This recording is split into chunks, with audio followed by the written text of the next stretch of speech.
हरि ओम।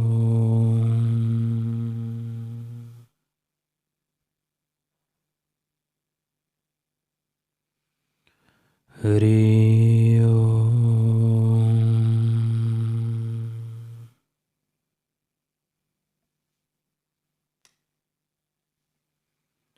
हरि ओम।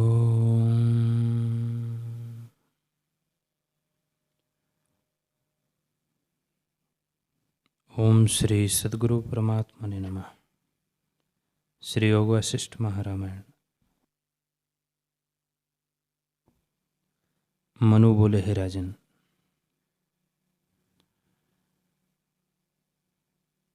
ज्ञानवान कर्म करके भी अपने को अकर्ता जानता है, पर अज्ञानी ना करने में भी अभिमान से करता होता है।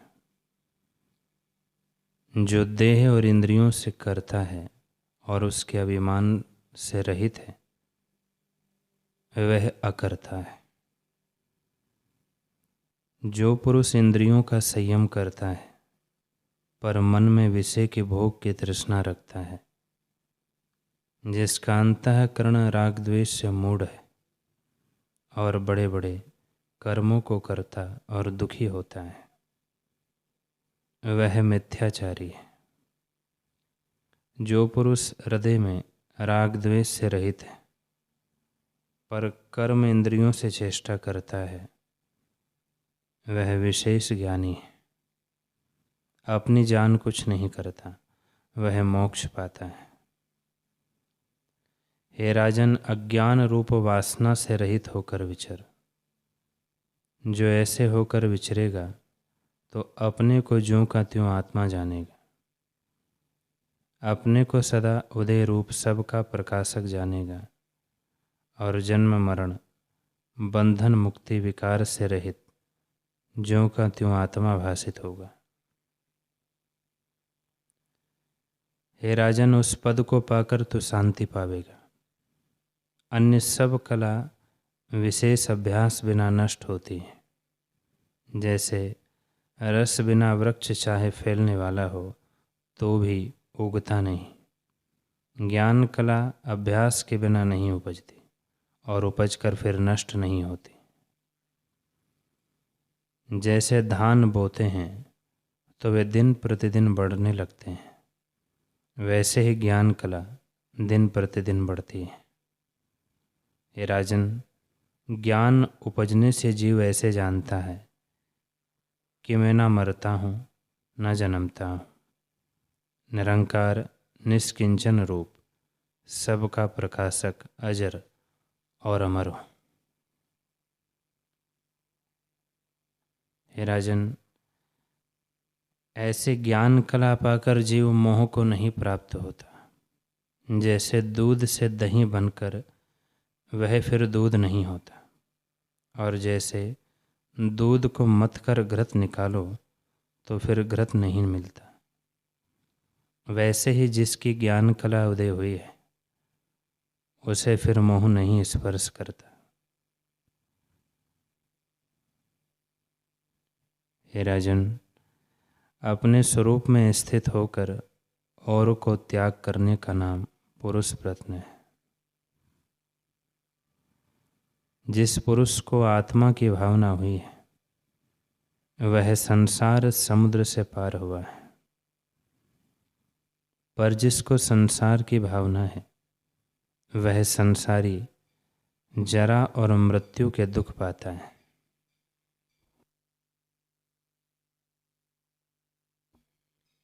हे राजन, बड़ा आश्चर्य है कि शुद्ध चिन्मात्र आत्मा में माया से नाना प्रकार के देह इंद्रियां और दृश्य भासित हुए हैं।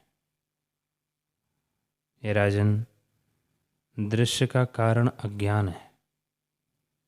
जिस आत्मा के मोहावरण अज्ञान से दृश्य रूप भासित होता है, उसी के ज्ञान से वह अज्ञान लीन हो जाता है। इस कारण इस संवेदन को त्याग कर आत्मा की भावना कर, यह मैं हूँ, ये मेरे हैं, ये संकल्प मिथ्या ही उठते हैं। राजन, प्रथम कारण रूप से एक जीव उपजा, फिर उस आदि जीव से अनेक जीव गण हुए। जैसे अग्नि से चिंगारी निकलती है, वैसे ही उसने अनेक रूप धरे हैं। कोई गंधर्व, कोई विद्याधर, कोई मनुष्य, कोई राक्षस इत्यादि हुए हैं। फिर जैसे संकल्प होते गए हैं, वैसे ही रूप होते गए हैं।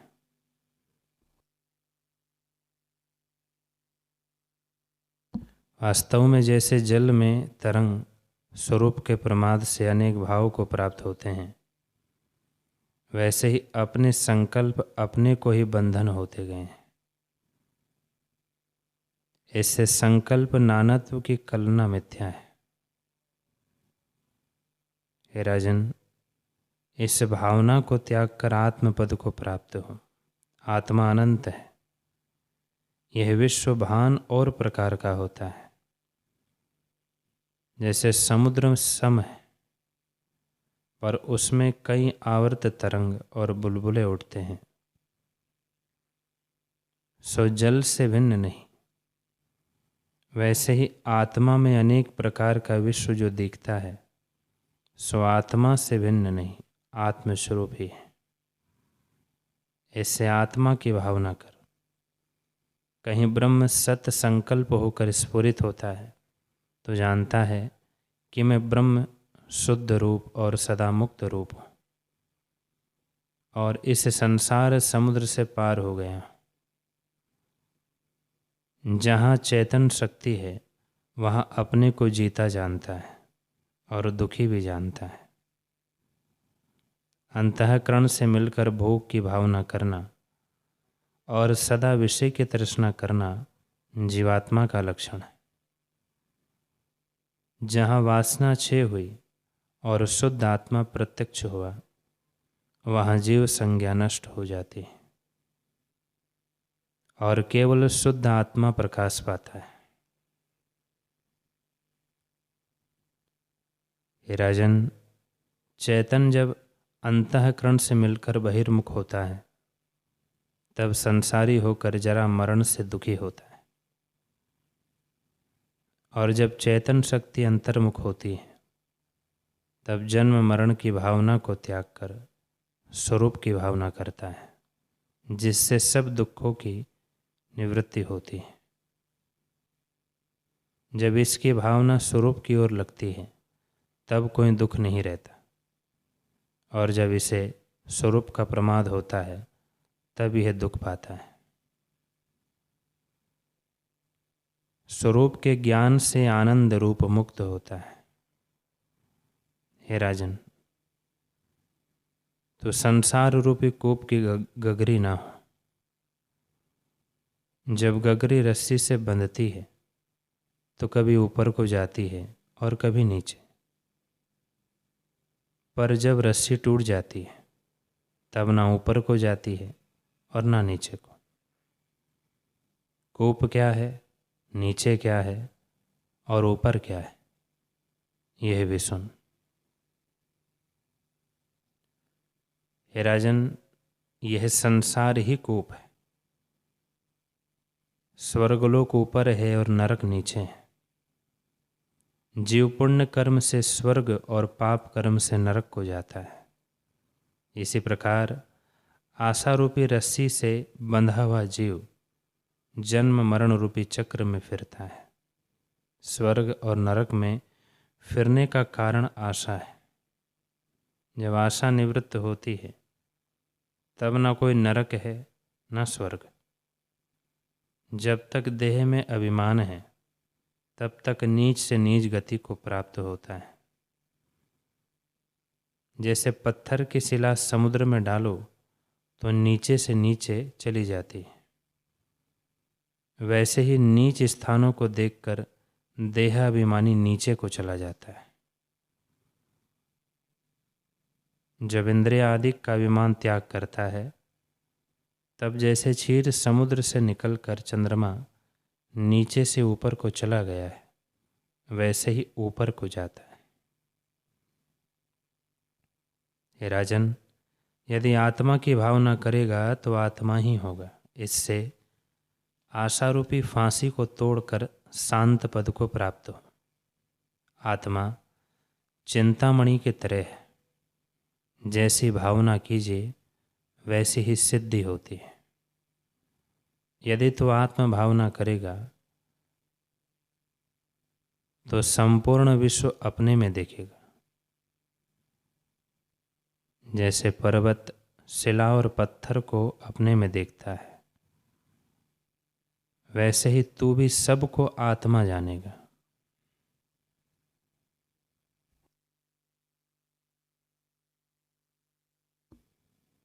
हे राजन, जो कुछ दृश्य है सो सर्वात्मा के आश्रय है।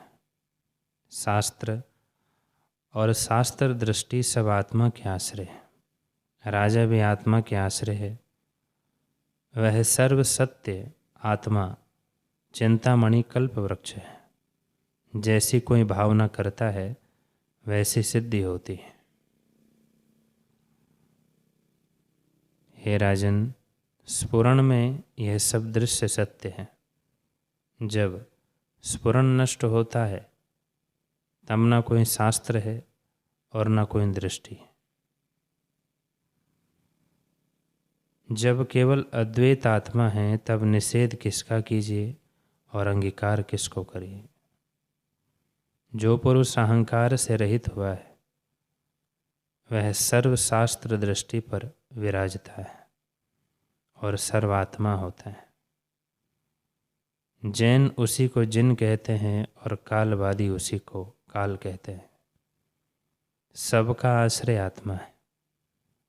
जो पुरुष देहाभिमानी है वही मूर्ख है और स्वरूप के अज्ञान से नीचे और ऊपर के लोकों से आता जाता रहता है। पशु पक्षी आदि के स्थावर जंगम योनियां पाता है और आशारूपी फांसी से बंधा हुआ दुख को प्राप्त होता है। जो पुरुष सम्यकदर्शी है और जिसकी शुद्ध चेष्टा है उसको कोई विकार नहीं देख पड़ता। वह आकाश की तरह सदा निर्मल निर्लिप्त भासित होता है। उसको संपूर्ण विश्व आत्मस्वरूप दिखता है। जो चेष्टा ब्रह्मा विष्णु और इंद्रादिक करते हैं उसका कर्ता भी वह अपने को जानता है। उसके सब दुखों का अंत होता है। वह आत्मपद को प्राप्त होता है। उसको सब सुखों की सीमा प्राप्त होती है।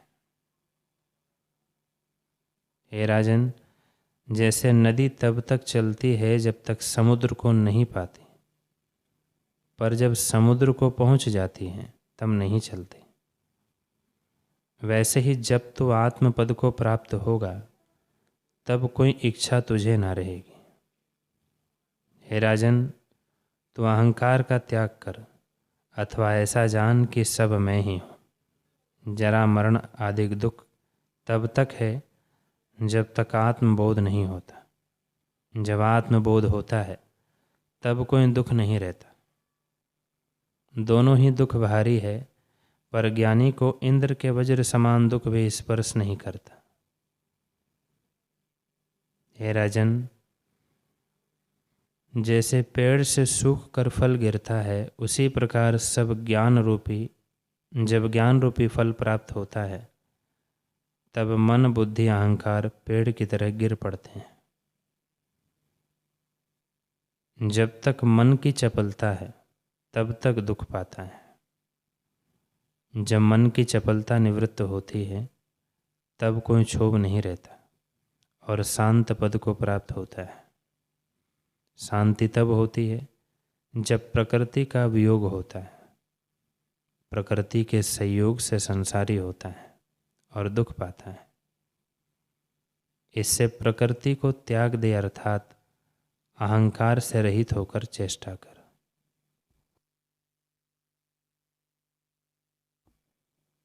हे राजन, जब तू अहंकार से रहित होगा तब उस पद को प्राप्त होगा जो न जड़ है न चेतन है, न शून्य है, न अशून्य है, न केवल है न अकेवल है।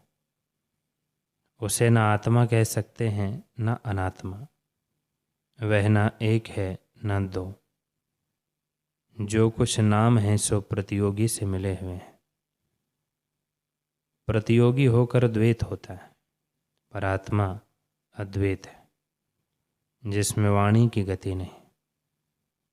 जो अनिर्वचनीय पद है उसको वाणी से कैसे कहिए। जितनी नाम संज्ञा है सो उपदेश मात्र है। आत्मा अनिर्वाच्य पद है।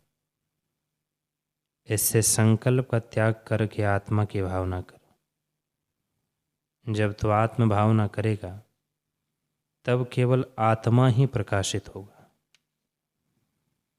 जैसे फूल का कोई अंग सुगंध से रहित नहीं होता, वैसे ही आत्मा से भिन्न कुछ नहीं है।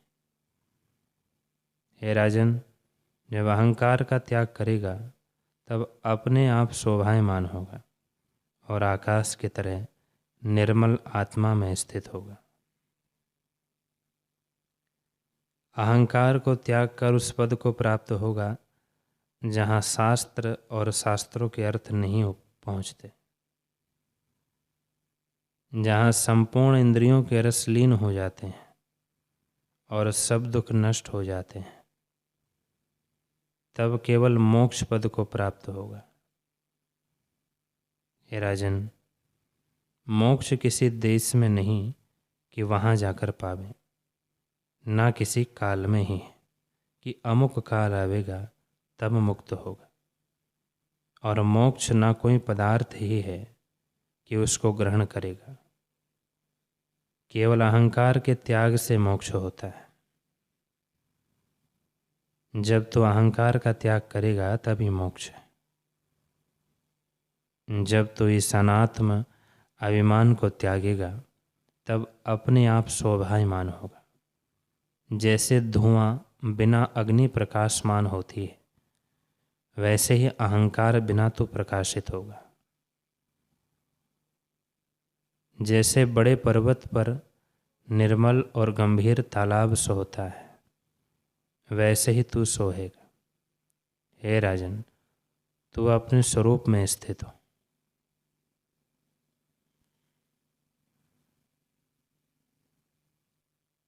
हे राजन, तू शुद्ध और अराग द्वेष से रहित आत्माराम नित्य अंतर्मुख रहे। जब तो आत्माराम होगा तब तेरी व्याकुलता नष्ट हो जाएगी और तू शीतल चंद्रमा सा पूर्ण हो जाएगा। ऐसा होकर अपने प्रकृत आचार में विचर और किसी फल की वांछा ना कर। जो पुरुष वांछा से रहित होकर कर्म करता है वह सदा अकर्ता है और महाशोभा पाता है। ऐसी अवस्था में स्थित होकर जो भोजन आवे उसको खा लें और जो अनिश्चित वस्त्र आवे उसको पहन लें। जहाँ नींद आवे वहाँ सो रहे, राग द्वेष से रहित हो। जब तो ऐसा होगा तब शास्त्र और शास्त्रों के अर्थ का उल्लंघन कर लौकिक व्यवहार करेगा। जो ऐसा पुरुष है वह परम रस को पाकर मतवाला होता है। उसको संसार की कुछ इच्छा नहीं रहती। हे राजन, ज्ञानवान चाहे काशी में देह त्याग करे अथवा चांडाल के ग्रह में, वह सदा मुक्त है। वह सदा आत्मरूप में स्थित है। वर्तमान काल में वह देह को नहीं त्यागता, क्योंकि जिस काल में उसको ज्ञान हुआ उसी काल में देह का अभाव हुआ। ज्ञान से देह की बाधा हट जाती है। हे राजन, ज्ञानवान सदा मुक्त रूप है। वह ना किसी की स्तुति करता है और ना निंदा, क्योंकि उनके चित्त की कलना मिट गई है। यद्यपि राग द्वेष ज्ञानवान में भी देख पड़ते हैं और वह हंसता रोता भी देख पड़ता है, और उसके अंतर में न राग है न द्वेष। वास्तव में वह न हंसता है न रोता है, ज्यों का त्यों है। जैसे आकाश शून्य रूप है और उसमें बादल भी देख पड़ते हैं, परंतु आकाश को वे लिप्त नहीं करते, वैसे ही ज्ञानवान को कर्म बंधन नहीं करता, पर अज्ञानी जानते हैं कि ज्ञानवान को क्रिया बंधन करते हैं। हे राजन, ज्ञानवान सर्वदा नमस्कार करने और पूजने योग्य है। जिस स्थान में ज्ञानवान बैठता है उस स्थान को भी नमस्कार है। जिससे बोलता है उस जिह्वा को भी नमस्कार है। जिस पर ज्ञानवान दृष्टि डालता है उसको भी नमस्कार है। वह सबका आश्रय है। हे राजन, जैसा ज्ञानवान की दृष्टि से आनंद मिलता है, वैसा आनंद तप, दान और यज्ञ आदि कर्मों से नहीं मिलता। ऐसी दृष्टि और किसी की नहीं होती जैसी संत की दृष्टि है। वह ऐसे आनंद को पाता है जिसमें वाणी की गति नहीं।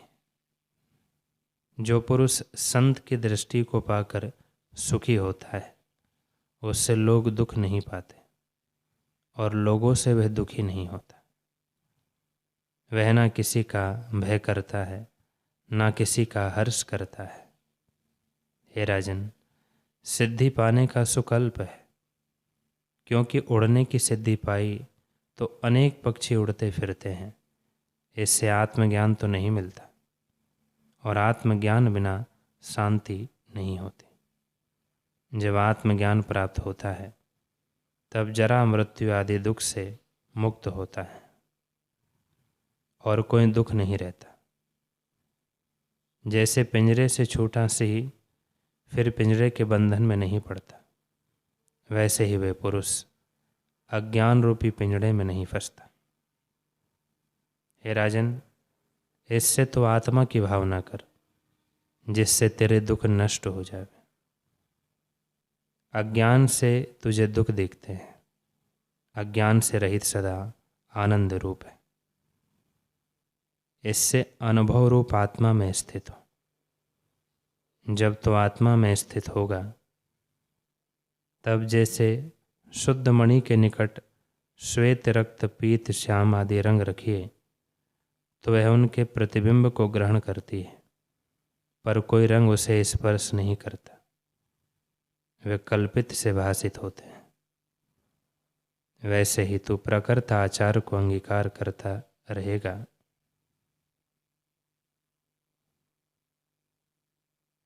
वैसे ही तू प्रकृत आचार को जब अंगीकार करता रहेगा, पर तुझे पाप पुण्य का स्पर्श ना होगा। वशिष्ठ जी बोले, हे राम जी, इस प्रकार उपदेश करके जब मनु चुप हो गए, तब राजा ने भली प्रकार उनका पूजन किया। फिर मनु आकाश को उड़ के ब्रह्मलोक गए और राजा इक्ष्वाकु राज्य करने लगा। हे राम जी, जैसे राजा इक्ष्वाकु ने जीवन मुक्त होकर राज्य किया, वैसे ही तुम भी इस दृष्टि का आश्रय करके विचरो।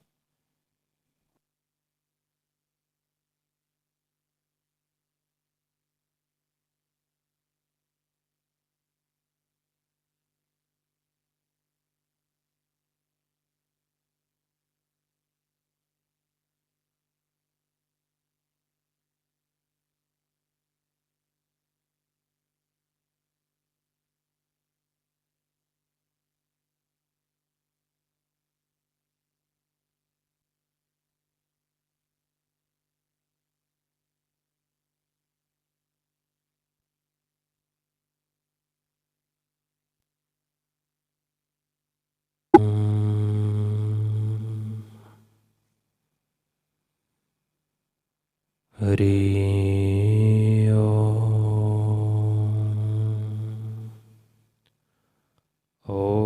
पूर्णमदः पूर्णमिदं पूर्णात् पूर्णमुदच्यते पूर्णस्य पूर्णमादाय पूर्णमेवावशिष्यते।